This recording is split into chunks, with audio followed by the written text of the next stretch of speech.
বিপক্ষ না ছেলে পক্ষ না, তাহলে আপনি কি মিন করছেন? কি বিন করলাম? মেয়ে পক্ষ না ছেলে পক্ষ না, তারপরে কি? সাদমান ভাই দেখেন, আমাদের মধ্যে একটা মিসআন্ডারস্ট্যান্ডিং হয়ে গেছে। আমি আসলে ওর পরিবারকে কোনো হ্যাসেলের মধ্যে ফেলতে চাইনি, তো আমি না জানিয়েই তিতিরকে অ্যাসাইন করে ফেলেছিলাম। আর ও বোধহয় এরকমটাই ভেবেছিল, তো ও আমাকে না জানিয়েই আপনাকে অ্যাসাইন করে ফেলে। এই পুরো ঘটনাটার জন্য আমি আসলে সবার পক্ষ থেকে খুবই সরি। ভাইয়া, যেহেতু একটা মিস্টেক হয়েই গেছে, একটু দেখেন না, কোনোভাবে যদি একটু ব্যালেন্স করা যায়। কিভাবে?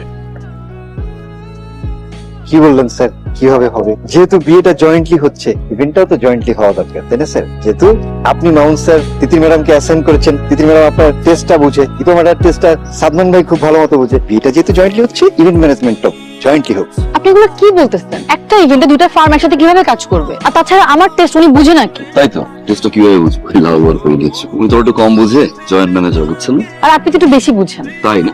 আমরা এখানে সবাই ভদ্রলোক, ইভেন্টটা একসাথে করলে খুব ভালো, জাস্ট কস্টটা একটু বেড়ে যাবে স্যার। টাকা পয়সা নিয়ে আপনাকে কোনো চিন্তা করতে হবে না ভাই। আমি চাই জাস্ট আমাদের বিয়েটা যাতে সুন্দরভাবে হয়। শুনলেনই তো আপনারা, না? যদি মিলেমিশে কাজ করতে পারেন তো করেন, আর যদি কারো পছন্দ না হয় চলে যেতে পারেন। আমাদের কোম্পানির সবচেয়ে বড় প্রজেক্ট প্রফিটের আর পোর্টফোলিওর কথা চিন্তা করো। হয়ে গেল। খুবই ভালো হয় দুজনে মিলেমিশে কাজ করলে।